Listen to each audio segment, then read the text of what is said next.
The atmosphere at Zandvoort was electric, but not in the way Formula One fans hoped. It wasn't the roar of the engines or the pulse of anticipation that filled the air. It was something colder, heavier. As Lewis Hamilton pulled his Ferrari into position, there was a sense that something was already off. Not mechanical, political, the kind of tension that doesn't come from track conditions, but from corridors far from the pit wall. And just minutes before the lights were set to go out, it became clear Hamilton wasn't just racing the grid, he was racing the FIA. Before a single wheel-to-wheel battle had even begun, word spread like wildfire. Hamilton was under investigation, not for contact, not for overtaking, not for anything that happened in combat, but for a minor infraction during a reconnaissance lap, a double yellow flag zone just near pit entry where he apparently failed to significantly reduce speed. That word, significantly, would become the dagger. The stewards reviewed everything: telemetry, in-car footage, pit entry speed, brake data, team radio, throttle application, a full forensic dissection of a moment so routine it's usually ignored. And what did they find? That Hamilton had lifted off the throttle, that he had braked earlier, that his speed had dropped by 20 kilometers per hour compared to his usual entry. But apparently none of it was enough. Hours after the race, they dropped the verdict like a cold hammer, a 5-place grid penalty. Not at Zandvoort, at Monza,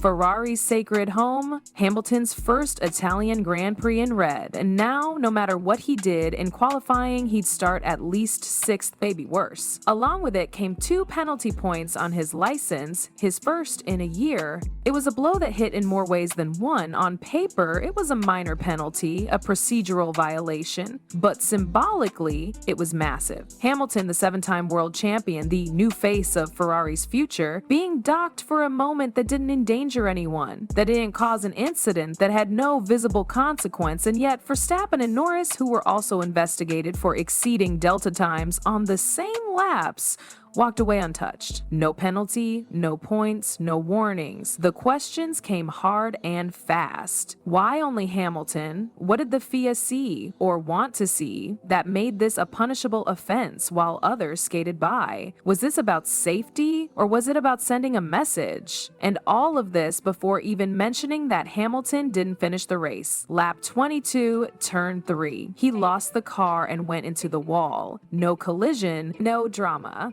Just a spin that caught even him by surprise. The same damp banking that had played tricks on drivers all weekend decided his fate. In the post-race interview, he didn't lash out. No excuses, just a quiet, pained reflection. It was definitely painful. I felt like I was making progress, but I lost the car. Fred Vasseur, Ferrari's team principal, stood by him. He didn't see it as a simple driver error. This was a special one, he said. The track was wet, the grip inconsistent, something didn't feel right. And yet, the FIA didn't care. All that mattered was that their threshold for significantly wasn't met. 20 kilometers slower wasn't enough. Braking 70 meters earlier wasn't enough. Not for Lewis, not in red. And now, all eyes turn to Monza, where the TOC, Ferrari's passionate army, will be watching, expecting, demanding. But instead of roaring into their temple with momentum, Hamilton arrives with a penalty, with questions hanging over his head and a fresh stain on a season that was supposed to be his rebirth. Monza doesn't forgive, it amplifies. The cheers are louder, the pressure heavier, and the expectations brutal.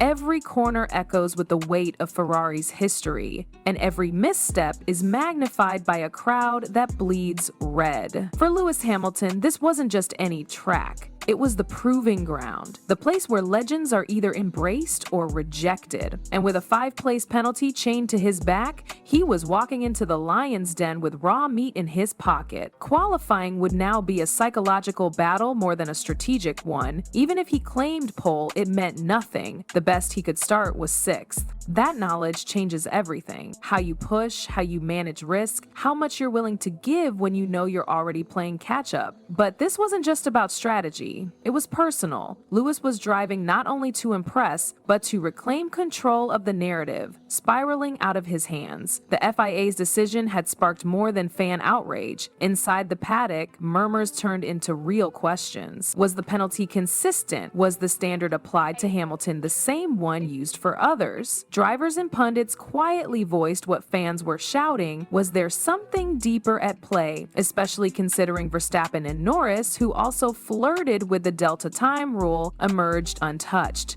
The difference? They weren't entering a double yellow zone. Technically, the stewards had a line to stand on, but just because something is by the book doesn't mean it's fair, and Hamilton knows this game. Formula One is as much about optics as it is about performance. He's been here before, at the center of decisions that felt designed to provoke rather than protect. But this time, the context was different. He wasn't in a dominant Mercedes with a target on his back. He was the new face of Ferrari, trying to bring glory back to Maranello. And now, the governing body had effectively clipped his wings before the weekend even began. Fred Vasseur, never one to play the political card carelessly, didn't hide his frustration. In interviews, he called the situation disappointing and questioned the timing. Why deliver the decision hours after the race with no opportunity to respond or appeal in the moment? Why wait until the headlines had already shifted, only to drop a penalty when no one could challenge it? The answers weren't satisfying. The FIA claimed they needed time for analysis, citing complex telemetry and video reviews, but to many, it smelled like bureaucracy wrapped in delay tactics. Meanwhile, Charles Leclerc had problems of his own. His aggressive move on George Russell during the race had caused visible damage, costing Russell nearly a second per lap, but the stewards brushed it off. Racing incident, no further action. Russell, visibly irritated, didn't mince words. "It kind of ruined my race," he said. Leclerc, on the other hand, was unapologetic. "That's racing," he shrugged. And that shrug echoed through the paddock like a middle finger to consistency. The inconsistency was the story now, not just the incident itself, but the ripple effect it caused. A rookie driver, Kimi Antonelli, later crashed into Leclerc in a separate race-ending move. His punishment, 10th-place grid drop, 2 penalty points, harsh but clear. And yet, all these cases, from Antonelli's contact to Hamilton's speed drop, painted a picture of a rule book that bent depending on who you were and what color your car was. The fans saw it, the team saw it, and deep down, Lewis saw it too. Monza wasn't just another race weekend anymore, it was a political minefield with a checkered flag at the end. The weight of legacy hangs heavier than a helmet. When you're Lewis Hamilton, every move, every mistake, every steward ruling doesn't just affect a weekend, it feeds a narrative. One that's always evolving, one that rarely forgives. He entered the Ferrari era with hope, with the promise of reinvention, of one final chapter written in scarlet. But now that chapter feels more like a trial, not just on the track, but in the eyes of fans, critics, and the sport itself. At Monza, the anticipation was suffocating. The Tifosi came in droves, waving red flags and chanting Hamilton's name, but also watching with crossed arms, waiting to be convinced. He was in a Ferrari, yes, but was he one of them? That loyalty, earned over decades by names like Schumacher and Lauda, wasn't handed out for free, especially not to someone who, not long ago, was the enemy in silver. Hamilton knew what this race meant, not just because of the penalty, but because of the season slipping through his fingers. Expectations had been sky high. The move to Ferrari was supposed to be the spark, but the fire hadn't caught yet. Every misstep, every spin, every grid drop chipped away at the myth, and while his talent was never in question, Formula One doesn't deal in potential, it deals in results. In the garage, the mood was tense but focused. Vasseur gave him space, the engineers worked quietly, there was no need for speeches, everyone knew what was at stake. Not just a result, but a statement. Could Hamilton rise above the noise? Could he remind the sport why he's a 7-time champion and not just a name fading into the rearview? The race itself was brutal. Starting from 6th, he carved through the field like a scalpel. Turn by turn, lap by lap, he clawed back time. Clean overtakes, bold moves, a masterclass in tire management. But even as he charged forward, the ghost lingered. The penalty never left the broadcast graphic. The commentary always came back to one thing. What if he had started on pole? And that's the tragedy of it. He had the pace. Ferrari had the car. Everything aligned, except the politics. And in a sport where margins are everything, even a single steward decision can rewrite history. When the checkered flag dropped, he crossed the line in third. A podium, yes, applause, sure, but beneath it all, a quiet frustration.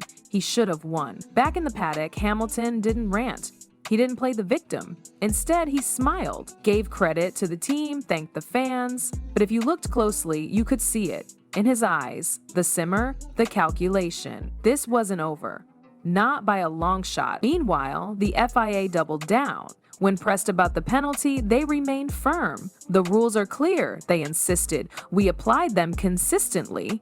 But few believed that. Not after watching other incidents go unpunished. Not after seeing how fast some rulings were made and how others took hours. In the world of Formula One, perception is half the truth. And right now, the perception wasn't great. Ferrari stood by him. Vasseur made it clear, we trust Lewis. He did everything right. We move forward. But even loyalty has limits. If the results don't come, if the pressure builds, questions will grow louder. Not just about the FIA, but about the decision to bring him in at all. Hamilton knows that too. That's why he isn't just racing for points anymore. He's racing for control of the story, of the legacy. Because in Formula One, the real victory isn't just crossing the line first, it's making sure they remember your name long after the engines go silent.